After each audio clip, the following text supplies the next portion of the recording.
It's a time of year again, which is to say the middle of December, and today I'd like to talk to you about It's Wonderful Life, one of my favourite films.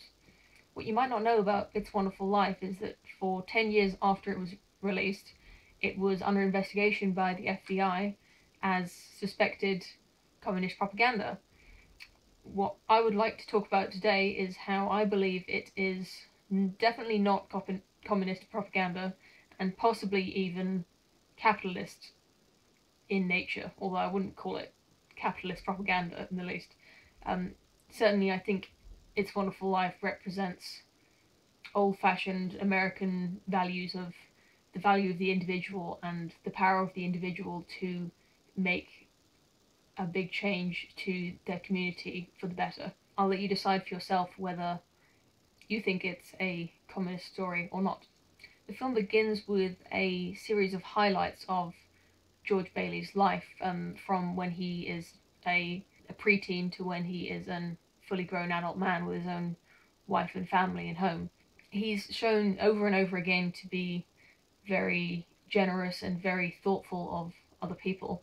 He gives up on his lifelong dream of traveling the world on two separate occasions just to keep his family's business, the local building society called the Bailey Building and Loan, open because he wants to help his family and because he wants to help the local community. He believes that the Bailey Building and Loan is a force for good in his town, as it allows people to buy houses and start their own businesses without the sort of heartlessness that comes along with the big corporate bank run by Mr. Potter that is competing with the Bailey Building and Loan. As the manager of the Bailey Building and Loan, he extends the loans of the people of the town so that they don't have their homes foreclosed. Mr. Potter, the owner of the competing bank, offers to buy the Bailey Building and Loan and to employ George Bailey at a much higher salary than his current business is making him, but George believes in his own business so much that he turns Potter down.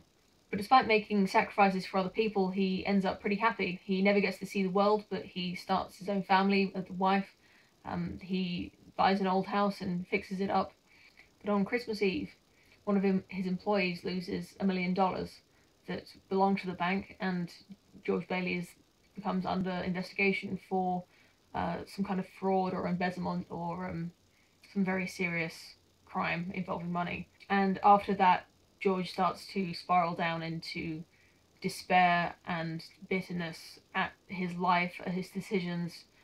He stops believing immediately in the usefulness of being altruistic. He goes home and shouts at his family. He goes to a bar and gets drunk and then fights with a man, and he crashes his car into a tree. And at that point, he is so completely done with everything bad that's happened to him in the space of just a day that he wants to commit suicide after a whole lifetime of work towards happiness in his family. He is ready to lose it all because he doesn't want his family to get in trouble for his mistake. Then comes the most famous part of the film, where an angel comes to show him what the town would have been like if he had never existed, if he'd never been born, which is what George wishes for. And of course, he sees the huge benefit that all his actions have had on the town. It's very uplifting to see all the things that he had an effect on that he didn't even realize were better because he was alive. He's reminded of the value of his life and how much his life is worth to himself and to his family and to community.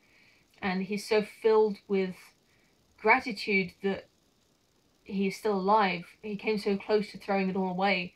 He's so filled with joy that he runs home through the town and shouts Merry Christmas to every building he sees on the way, including the building alone, his own business, which I think is very sweet that he forgives his own business that's been tying him down to the town all these years.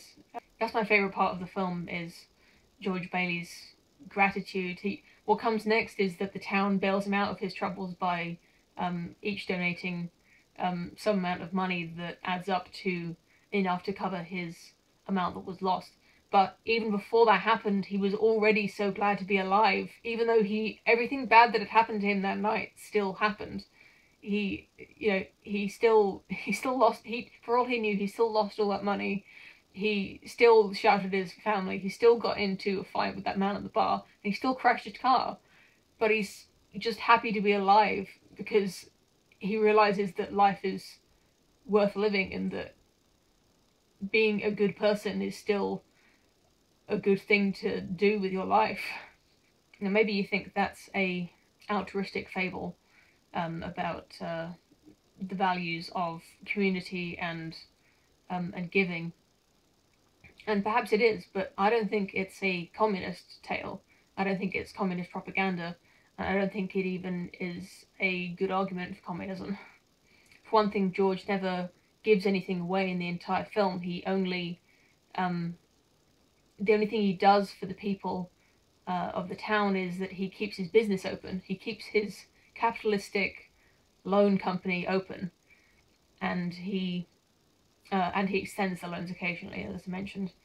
The loans that he gives people allows them to buy property, not a communist value at all, and to open their own businesses. More important than that is that the story wouldn't even be possible under communism. The plot wouldn't make sense in a regime where everyone was taken care of by the state.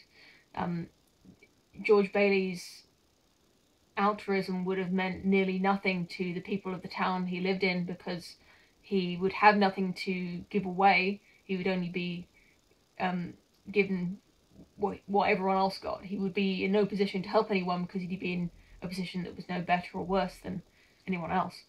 And of course, the people in need of his help would no longer need his help because the state would help them. Something that made me think differently about taxes and government and the good things that the government does for people is the question of whether it is more moral to give something willingly or to be forced to give something to other people and to help them. Someone who's forced to be generous and give things away and give up their money to those who need it more, that's not a moral person. It's a completely neutral way of being if you're being forced to give to those who need it more.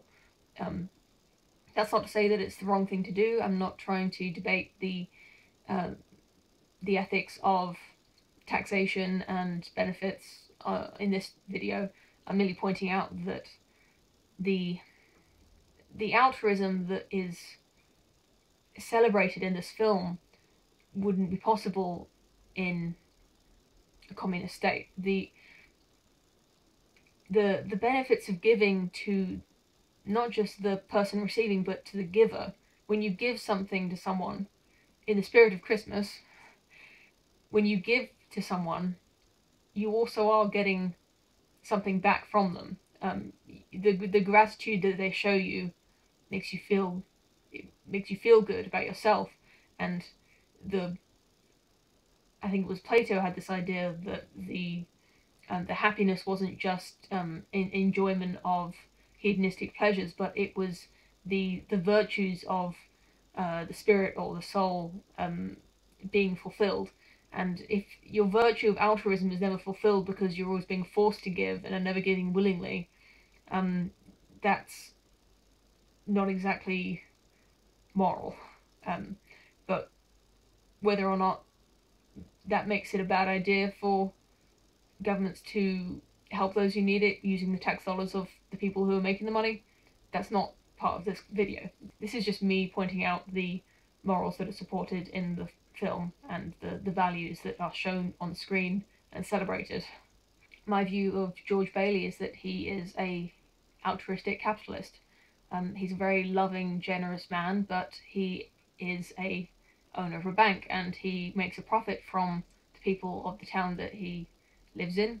When the FBI was investigating It's Wonderful Life for communist values and promoting communism, they pointed to Mr. Potter, the owner of the competing bank, the big corporate impersonal bank that was competing with Bailey building a loan. They pointed to him as a symbol of capitalism and heartless greed. It's Wonderful Life was showing capitalism in a bad light by making Potter the antagonist of the film, but I think it's more important that they also made the main character of the film a bank owner and essentially a capitalist. Overall, I think It's Wonderful Life is it's an excellent story showing the power of one man to change the lives of everyone around him for the better. It's an individualistic tale of a hero, but not an unrealistic hero who fights a dragon, but a down-to-earth, realistic hero who helps people by basically running a successful business. It's a brilliant story told very well, and I don't think it's a very well made film exactly. It does drag a little bit at the beginning, but if you like my channel and you like me and you want to do something for me for Christmas, then I would advise watching. I would like you to watch It's Wonderful Life and tell me what you thought about it. Or if you don't celebrate Christmas, then whatever it is you're celebrating this year, whether it's just the New Year, or if it's nothing at all, then I still recommend watching It's Wonderful Life and letting me know what you think, because it really is an amazing film. Or if you're too busy to do that this time of year, then just leave me a message or a comment saying Merry Christmas or Happy Hanukkah. Whatever it is you celebrate this time of year, it would warm my heart to hear your season's greetings. And if you don't like me, then you can just leave a comment saying kill yourself, whatever you want to do. Thank you for watching.